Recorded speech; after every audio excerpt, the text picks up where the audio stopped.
오늘 이 아침에 우리에게 주시는 말씀은 누가복음 2장 25절에서 35절입니다. 누가복음 2장 25절에서 35절입니다. 예루살렘에 시몬이라고 하는 사람이 있으니 이 사람은 의롭고 경건하여 이스라엘의 위로를 기다리는 자라. 성령이 그 위에 계시더라. 그가 주의 그리스도를 보기 전에는 죽지 아니하리라 하는 성령의 지시를 받았더니 성령의 감동으로 성전에 들어가매 마침 부모가 율법의 관례대로 행하고자 하여 그 아기 예수를 데리고 오는지라. 시몬이 아기를 안고 하나님을 찬송하여 이르되 주제여 이제는 말씀하신 대로 종을 평안히 놓아 주시는도다. 내 눈이 주의 구원을 보았사오니 이는 만민 앞에 예비하신 것이요 이방을 비추는 빛이요 주의 백성 이스라엘의 영광이니이다 하니 그의 부모가 그에 대한 말들을 놀랍게 여기더라. 시몬이 그들에게 축복하고 그의 어머니 마리아에게 말하여 이르되 오라 이는 이스라엘 중 많은 사람을 패하거나 흥하게 하며 비방을 맞는 표적이 되기 위하여 세움을 받았고 또 칼이 내 마음을 찌르듯 하리니 이는 여러 사람의 마음의 생각을 드러내려 함이라 하더라. 아멘. 이 시간에는 찬양으로 영광을 돌리는 시간입니다.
오늘은 대강절 세 번째 주일입니다.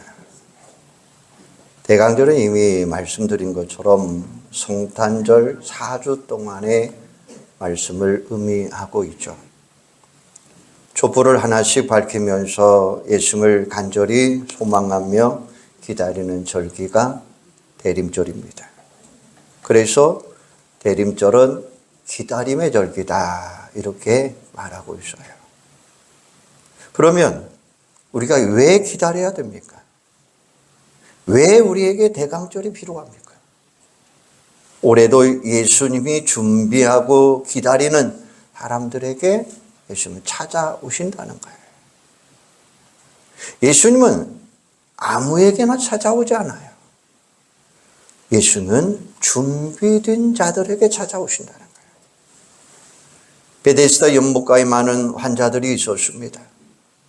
그런데 바로 그곳에 예수님이 찾아오셨어요. 누구를 찾아오셨습니까? 38년 된 병자를 찾아오셨어요. 그곳에 38년 된 병자만 있었는 거 아니겠죠. 많은 병자들이 절망 가운데 누워 있었지만 38년 된 병자는 포기하지 아니하고 끝까지 메시아를 기다렸다는 거예요.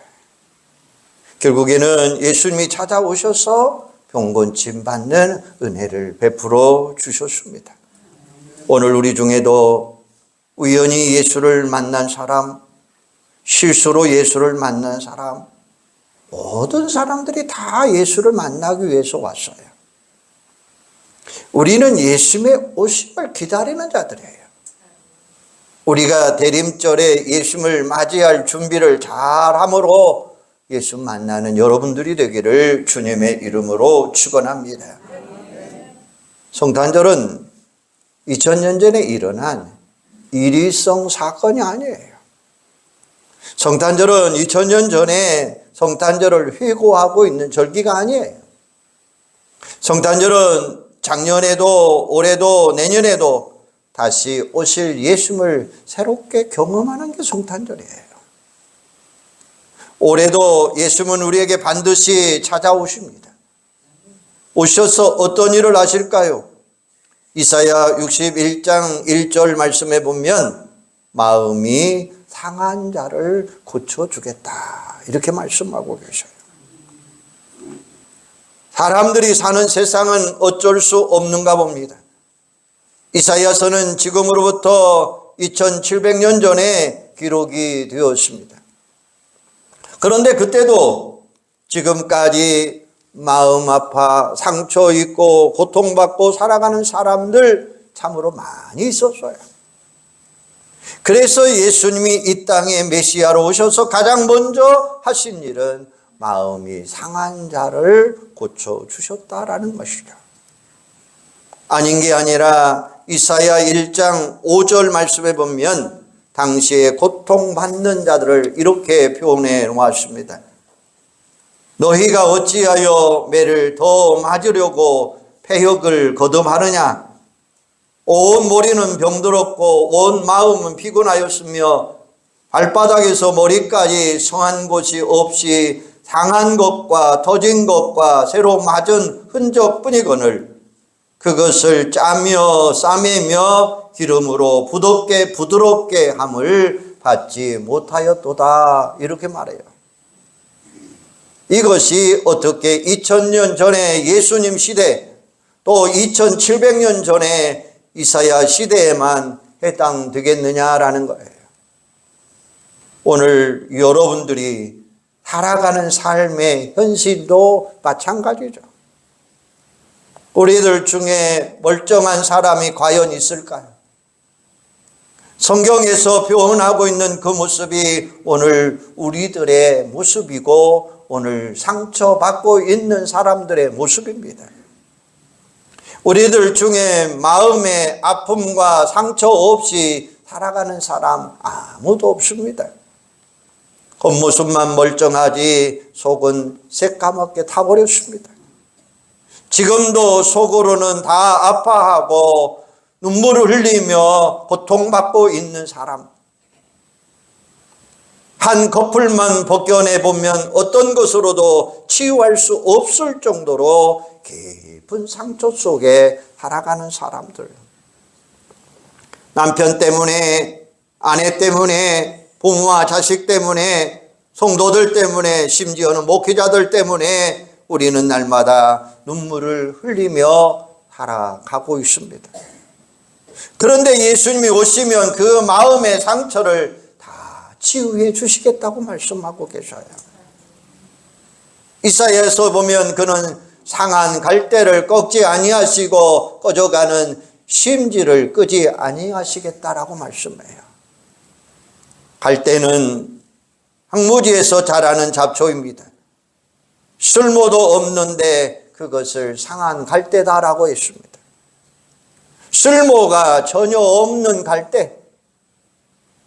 그런데 예수님이 오셔서 그 상한 갈대를 꺾지 아니하시고 오히려 싸매 주시겠다 이렇게 말씀하고 계셔요. 짐승들도 상한 것은 절대로 용납하지 않는다는 거죠. 무리해서 왕따를 시키거나 아예 도태시켜 버린다는 거예요. 이것이 약육 강식의 원리입니다. 그런데 예수님은 상한 갈대도 고쳐주시고 꺼져가는 등불도 끄지 아니하시겠다는 거죠. 예수님이 우리의 마음을 고쳐주시면 어떤 병도 깨끗하게 치유받을 수 있습니다. 올 성탄절에는 마음이 상한 분들이 다 예수님께 고침받고 모두 다 밝고 건강한 모습으로 살아가는 여러분들이 되기를 주님의 이름으로 축원합니다. 또 예수님은 오셔서 포로된 자에게 자유를 주시겠다라고 말씀하셔요. 이사야 61장 1절에 보면 포로된 자에게 자유를, 갇힌 자에게 노임을 전파하며 이렇게 말씀했어요. 실제로 이사야 선지자가 이 말씀을 선포할 때 이스라엘 백성들은 아수르 나라의 포로로 잡혀가 있었습니다. 또 그로부터 700년이 지난 신약 시대에는 로마 식민지가 되어서 온갖 수탈과 핍박을 당하고 있었습니다. 그러므로 메시아이신 예수님이 오셔서 자유를 주신다고 하는 이 말씀이 그들에게는 힘이요 위로의 말씀이었습니다. 오늘 우리는 포로가 아닌 자유인들입니다. 그러면 우리가 정말 자유자로 살아가는 사람인가? 어떤 것에 자유, 어떤 것에 포로가 아닌 그것이 맞느냐는 것입니다. 여러분은 혹시 마귀의 포로가 되어서 살아가고 있지는 않습니까? 우리들 중에 과연 몇 사람이나 돈과 명예, 권력과 탐욕으로부터 자유로울 수가 있을까요? 과연 몇 사람이나 두려움과 염려와 악습과 옛사람으로부터 진정한 자유를 누리며 살아가고 있을까요? 지금 이 순간에도 병마의 포로가 되어서 힘들게 살아가는 분들 얼마나 많이 있습니까? 신부는 자유인이 분명한데 우리는 그 현실 속에 그렇지 못하고 살아가고 있다는 거죠. 이것이 오늘 우리의 현실의 아픔입니다. 올해도 우리가 예수님을 꼭 만나야 되는 이유가 바로 여기에 있습니다. 예수님이 우리에게 자유를 주신다고 말씀하셨어요. 요한복음 8장 36절에 보면 아들이 너희를 자유롭게 하면 너희가 참으로 자유로우리라 라고 말씀하고 계셔요. 예수님께서 주시는 자유가 참된 자유입니다. 내 삶을 결박하고 있는 악습이 되었던지 병마가 되었던지 예수님이 은혜를 주시면 우리는 순식간에 자유롭게 되는 줄로 믿습니다. 이런 기대와 확신을 가지고 올 성탄절 예수를 만나는 자유가 있기를 소망합니다. 그러기에 우리는 기다려야 된다는 거예요. 이게 대강절의 중요한 의미라는 말씀이에요. 또 예수님은 마음이 슬픈 자를 위로해 주시겠다라고 이야기하고 계셔요. 이사야 61장 2절에 보면 보복의 날을 선포하며 모든 슬픈 자를 위로하되 무릇 시온에서 슬퍼하는 자를 화관을 주어 그 죄를 대신하며 기쁨의 기름으로 그 슬픔을 대신하며 찬송의 옷으로 그 근심을 대신하시고, 이렇게 말씀했어요. 우리 주변에 보면 끔찍한 일들이 얼마나 많이 일어나고 있습니까? 다들 행복하게 살아가기를 원하지만 현실은 그렇지 않습니다. 눈물뿐이고 한숨뿐입니다. 단 하루도, 단 한순간도 근심이나 걱정 없이, 아픔이나 고통 없이 살아가는 사람은 아무도 없습니다. 그런 끔찍한 일들이 나에게 일어날 줄은 누가 알겠습니까? 그런데 그런 아픔과 슬픔보다도 더 큰 비극은 그 어디에도 내가 위로를 받을 곳이 없더라라는 거예요. 슬픈 일을 당해도 옆에서 누가 위로해 주면 그래도 견딜만 한데, 그렇게 해줄 만한 사람이 없다는 것이 오늘 우리의 문제예요. 그런 억울함과 원통함을 우리는 누구에게 호소할 수 있습니까? 여러분, 누가 우리에게 진정한 위로자가 될 수 있습니까? 누가 우리의 눈에서 눈물을 닦아줄 수 있습니까? 남편입니까? 아내입니까? 자식들입니까? 구역 식구들입니까? 아니면 목회자입니까? 마지막 순간에 그들이 나에게 진정한 위로자가 될 수 있느냐는 거예요.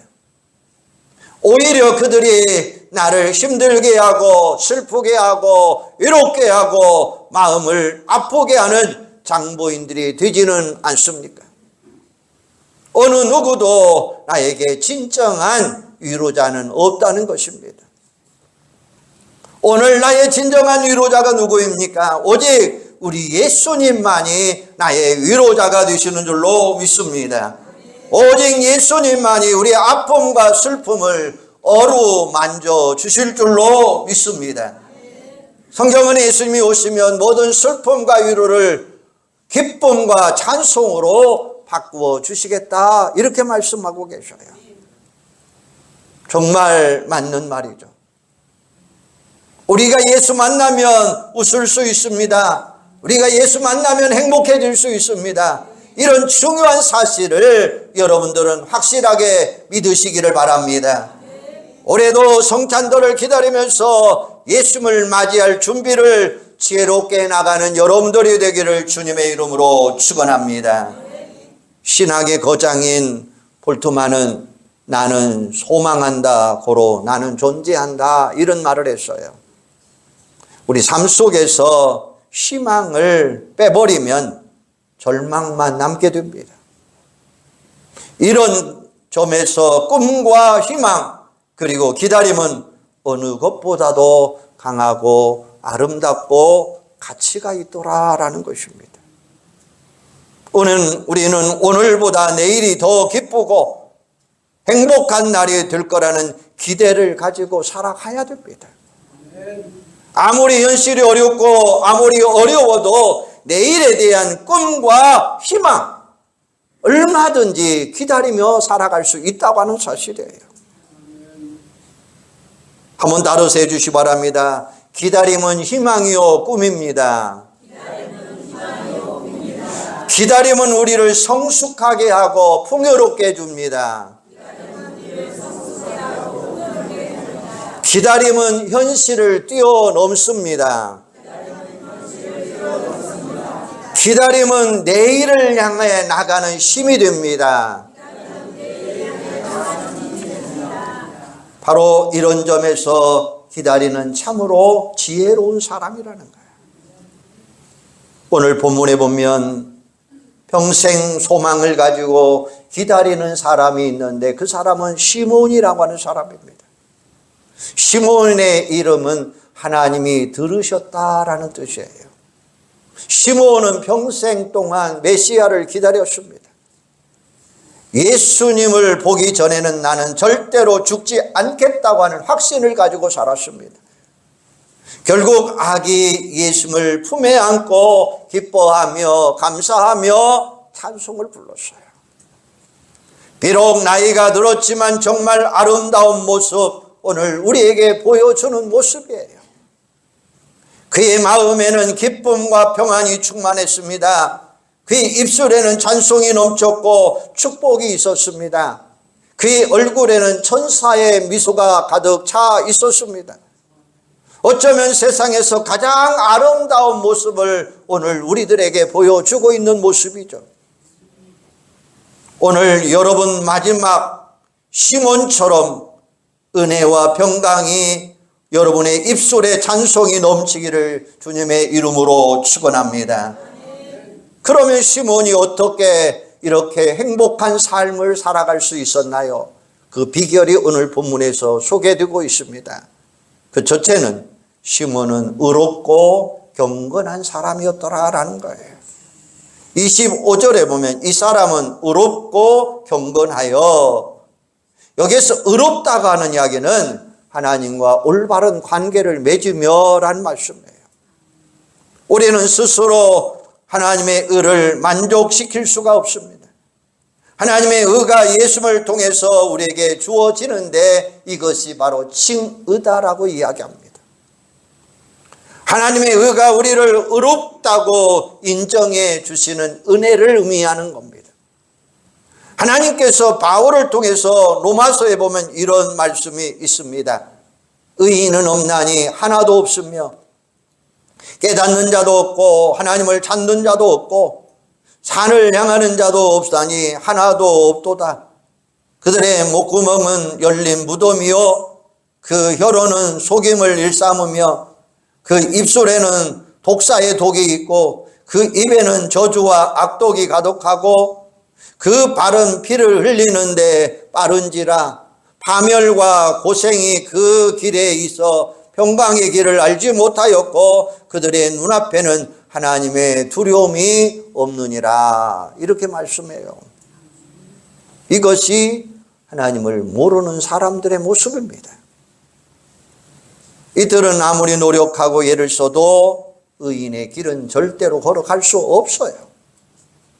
결국 우리는 예수를 통해서 하나님의 사랑을 덧입게 되고 비로소 의인의 길을 걸어갈 수 있다고 하는 사실이죠. 시몬은 하나님 앞에서 의로운 자라 인정받았습니다. 이것은 시몬이 하나님의 은혜와 사랑을 깊이 깨달았다고 이야기할 수 있죠. 이런 하나님의 은혜와 사랑을 매일 덧입고 살아가는 여러분들이 되기를 주님의 이름으로 소망합니다. 시몬은 경건한 사람이었습니다. 경건은 하나님 앞에서 살아가는 우리의 삶을 의미합니다. 의가 하나님과의 관계를 통해서 이루어진다면 경건은 우리가 하나님 앞에서 살아가는 삶을 의미합니다. 또 경건한 사람은 말씀을 귀하게 여깁니다. 말씀을 귀로만 듣는 것이 아니라 내 삶으로 능력의 말씀으로 살아가는 내 말을 받아들인다고 하는 말씀이에요. 경건한 사람은 하나님과 늘 동행하는 삶을 살아가고 있습니다. 또 경건한 사람은 예수님의 모습을 닮아간다고 하는 모습이에요. 날마다 겸손과 온유로 하나님의 영광을 드러내고 시몬처럼 의롭고 경건한 사람이라고 인정받는 여러분들이 되기를 주님의 이름으로 축원합니다. 두 번째로 시몬은 하나님의 위로를 기다렸다라는 거예요. 당시에 이스라엘은 로마 식민지였습니다. 로마 황제는 거의 신이나 다름이 없는 존재였습니다. 로마 황제를 어떻게든지 섬겨야 했습니다. 그 과정 속에서 성도들은 얼마나 많은 핍박을 받았을까요? 자신들이 땀을 흘려서 모은 것들을 다 로마의 세금으로 바쳐야만 했습니다. 시몬은 장차 오실 메시아가 그런 이스라엘 백성들에게 위로를 부어주실 분이라고 확실하게 믿고 있었습니다. 그래서 이사야 49장 13절에 보면 여호와께서 그의 백성을 위로하신즉 고난당한 자를 긍휼히 여기시니라 이렇게 말씀하셔요. 하나님은 고난당하는 백성들을 위로해 주시고 긍휼히 여겨주시는 분이십니다. 우리가 삶의 현장 속에서 겪게 되는 어떤 어려움 능히 이기게 하시는 분이 우리 하나님이십니다. 우리가 환난 중에도 찬송할 수 있는 이유가 바로 우리의 위로자가 우리와 함께하고 있기 때문이라는 말씀입니다. 하나님이 우리 곁에 우리와 함께 계시면 어떤 고난, 어떤 어려움, 어떤 위기 상황도 넉넉하게 이기는 줄로 믿으시기를 바랍니다. 위로는 함께 있는 거죠. 견딜 수 있도록 옆에서 도와주는 거죠. 아픔을 함께 느끼며 살아갈 수 있도록 공감해 주는 거죠. 그래서 이사야 40장 1절에 보면 너희는 위로하라, 내 백성을 위로하라 라고 이렇게 말씀하고 계셔요. 저와 여러분에게 위로자가 되라고 명령하고 있습니다. 우리의 위로가 필요한 사람들에게 찾아가서 위로의 말씀을 증거하라고 이야기하고 있습니다. 이런 위로가 있으면 사막도 오아시스로 변할 것이요, 이런 위로가 있으면 미움, 시기, 질투, 원망, 불평, 근심이 다 사라질 것이요, 이런 위기가 있는 곳에 용서와 사랑이 넘치게 되고, 이런 위로가 넘치는 가정은 평안과 행복이 있는 가정이 될 것이고, 이런 위로가 넘치는 교회는 부흥하고 성장을 경험하는 역사가 일어나게 될 줄로 믿습니다. 대강교를 보내면서 우리 주변에 있는 위로자들을 찾아가셔서 한번 위로해 보시기를 바랍니다. 위로는 누구나 줄 수 있는 축복의 선물들입니다.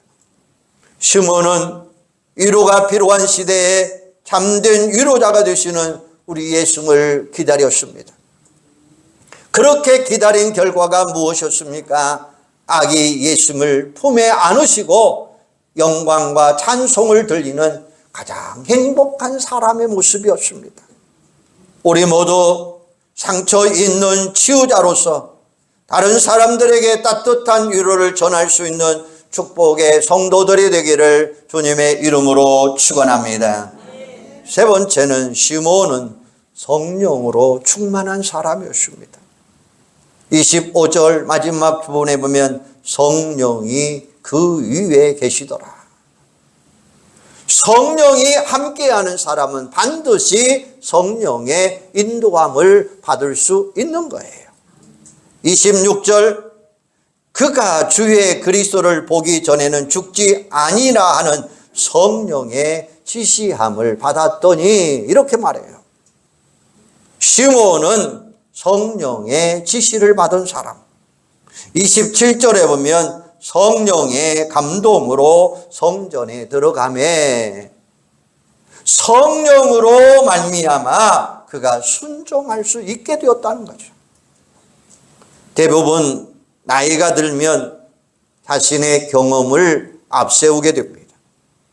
나이가 들면 세 가지가 늘어난다는 거예요. 뭐가 늘어날까요? 첫째는 염려, 두 번째는 근심, 세 번째는 뭡니까? 걱정.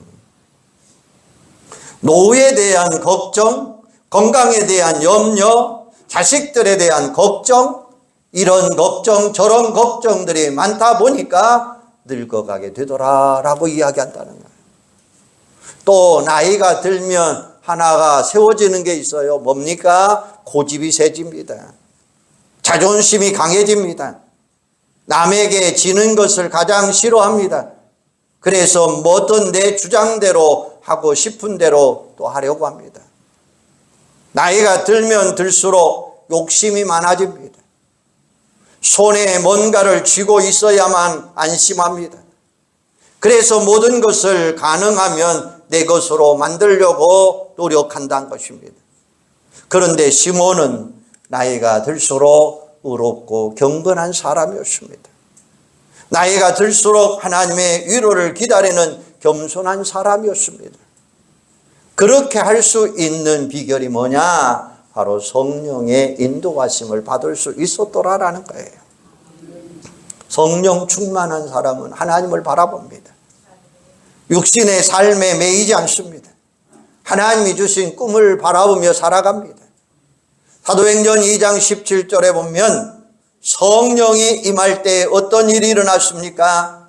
하나님이 말씀하시기를 말세 내가 내 영을 모든 육체에 부어주리니 너희 자녀들은 애언할 것이요 너희 젊은이들은 환상을 보고 너희 늙은이들은 꿈을 꾸리라. 이렇게 말씀하고 계셔요.